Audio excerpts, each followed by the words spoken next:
Robinhood Ferdinand Cariño Padilla arrived on November 23, 1969, in Date, Camarines Norte, into a household where the worlds of cinema and public service intertwined seamlessly.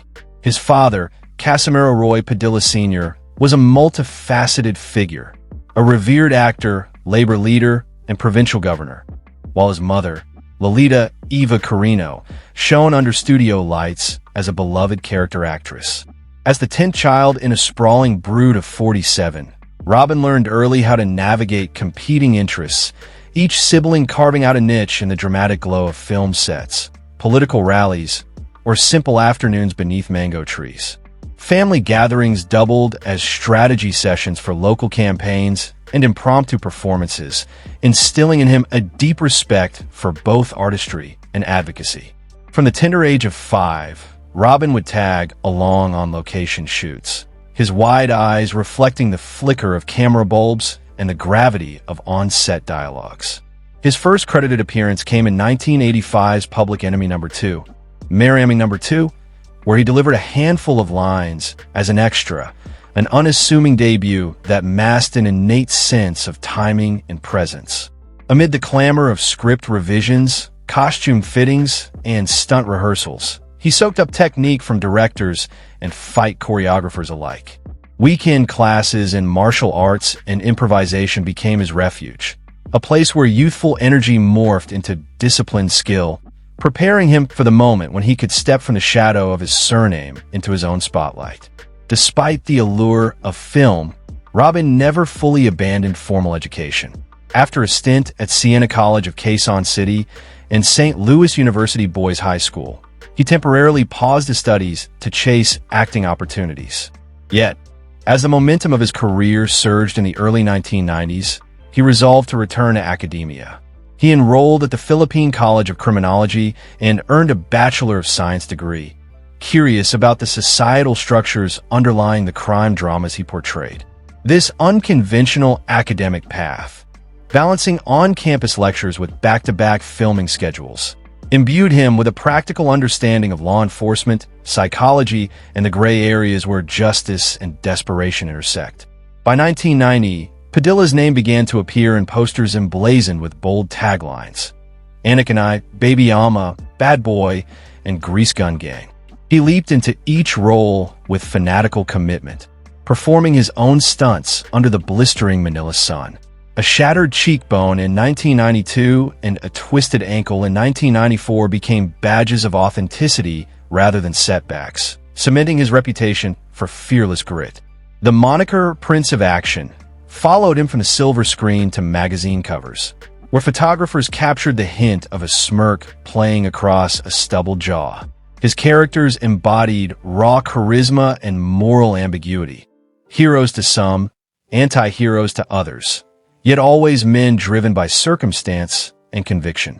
In 1994, a late-night incident involving an unregistered firearm led to his arrest and a 2-year incarceration that stunned the entertainment industry. Behind bars, Robin confronted the harsh reality of his impulses and privileges.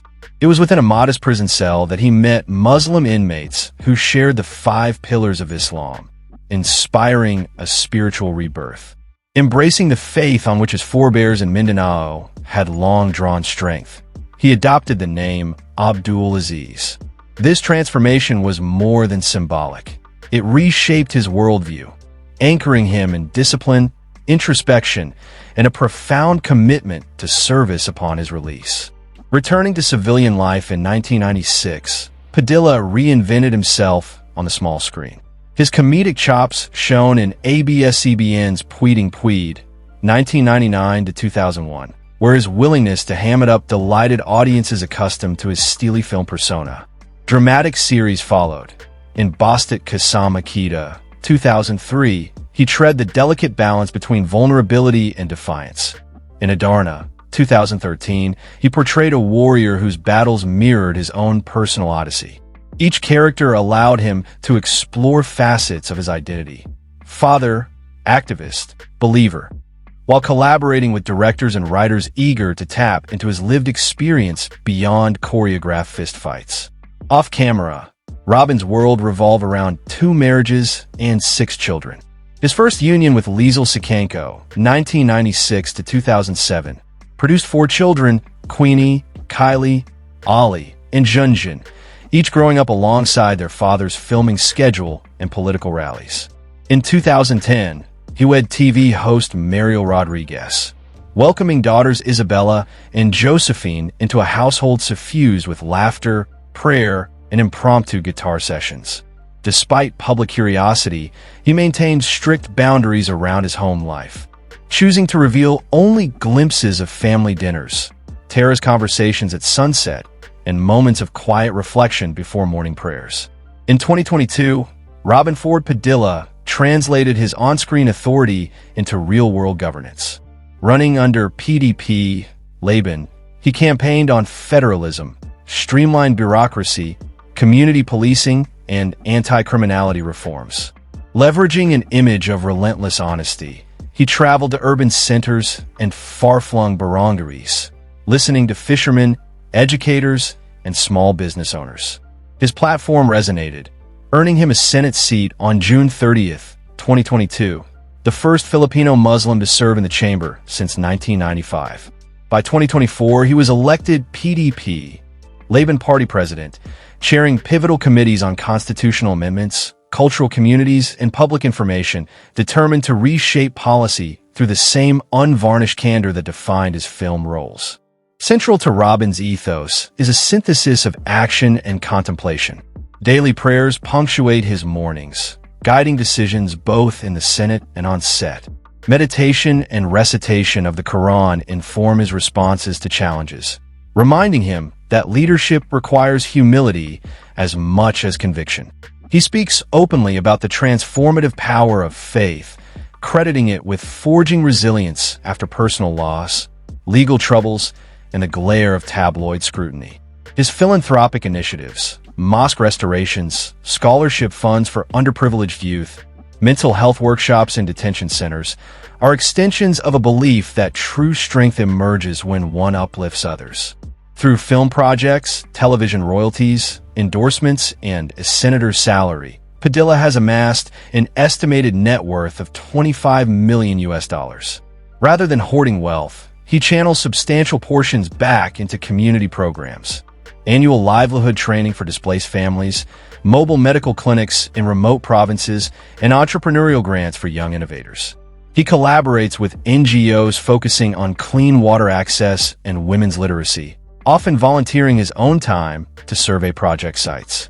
His commitment to transparency, publishing detailed reports on beneficiary numbers and fund allocation, underscores a conviction that public trust is earned by deeds, not rhetoric. Over 3 decades, Padilla's work has garnered a string of accolades: 5 Best Actor trophies from major film festivals, 2 PMPC Star Awards for television, and a special citation from the Asian Film Awards for lifetime contribution to Southeast Asian cinema.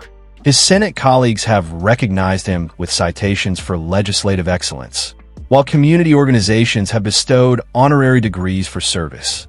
Beyond formal honors, his cultural imprint endures in the countless action films that imitate his stunt style, the social media trends sparked by his candid speeches, and the new generation of artists and activists who cite him as inspiration. At 55, Robinhood Ferdinand Cariño Padilla stands at the crossroads of past triumphs and future possibilities. Whether crafting his next cinematic persona, drafting amendments to the Constitution, or mentoring children in Taekwondo, he pursues each role with a blend of passion and purpose. His life story, marked by dazzling successes, personal reckonings, spiritual awakenings, and public service, remains an unfinished script, open to reinvention and surprising plot twists. As he often reminds protégés and constituents alike, the true measure of a man is not the battles he wins, but the lives he uplifts along the way. Robin Padilla's life reminds us that transformation often comes from the toughest trials, and that passion, purpose, and faith can rewrite any narrative. From action movie icon to dedicated public servant, his story shows how courage and compassion go hand in hand. If you enjoyed this deep dive, Give us a thumbs up, share your favorite Robin Padilla moment in the comments, and don't forget to subscribe for more inspiring stories. Thanks for watching.